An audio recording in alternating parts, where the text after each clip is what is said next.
पानी में तस्वीर बना सकते हो तुम, कलम को शमशीर बना सकते हो तुम, कलम को शमशीर बना सकते हो तुम।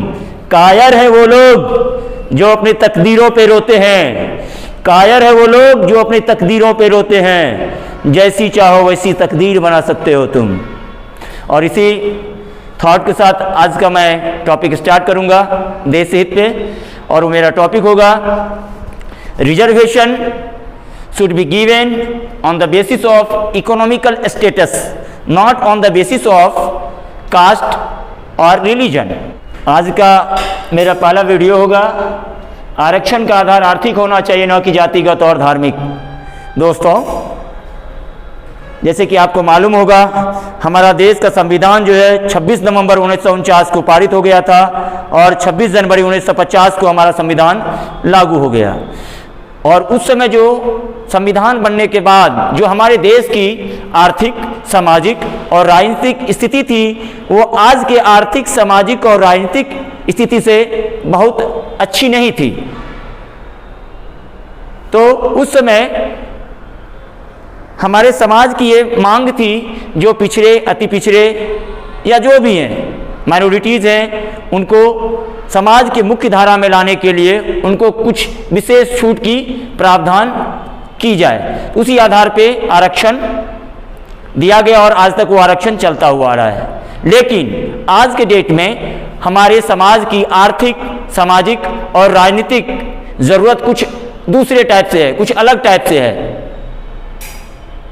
तो मेरे कहने का अर्थ ये है, जो आज के डेट में अभी आपको जो आरक्षण है उसको जातिगत और धार्मिक आधार पर न देकर उसको आर्थिक आधार पर किया जाना चाहिए। और जितने भी हमारे देश के राजनीतिक पार्टियां हैं, वो तो कितने बार से आपको मालूम होगा, बहुत सी सरकारें आई गई, लेकिन उन्होंने आरक्षण का सही तरीके से समीक्षा नहीं किया। समाज के ज़रूरत के अनुसार सही तरीके से कोई अच्छा निर्णय, ठोस निर्णय नहीं लिया गया, जिससे समाज में वैमनस्यता की स्थिति अभी भी बनी हुई है। तो जैसा कि आपको मालूम होगा, संविधान के प्रस्तावना में ही समानता का अधिकार है, संविधान के प्रस्तावना में ही समानता का अधिकार है। अगर आरक्षण जाति और धर्म के आधार पर देकर,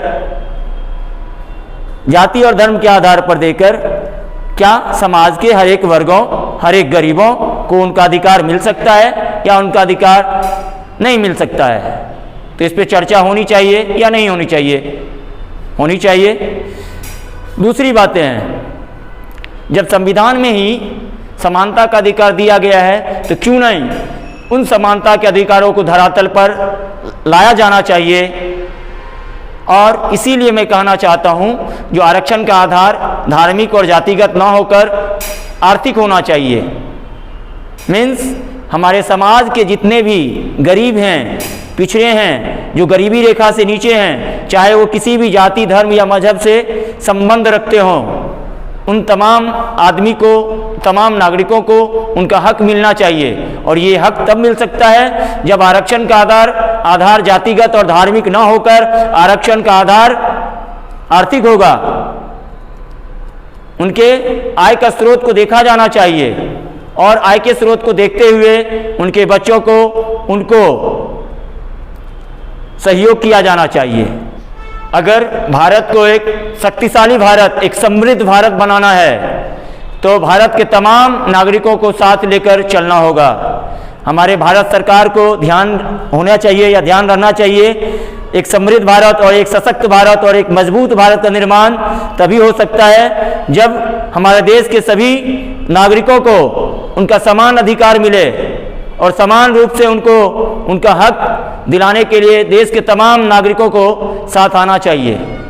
और अगर आर्थिक आधार पर आरक्षण की प्रावधान की जाती है, तो देश के तमाम गरीबों को, जो गरीबी रेखा से नीचे रहते हैं, उन सभी लोगों को उनका हक मिल सकेगा। अगर आप भी हमारी इस बातों से सहमत हैं, तो ज़रूर अपना कमेंट में अपना राय दीजिएगा और चैनल को सब्सक्राइब और लाइक जरूर कीजिएगा। थैंक यू, बहुत बहुत धन्यवाद।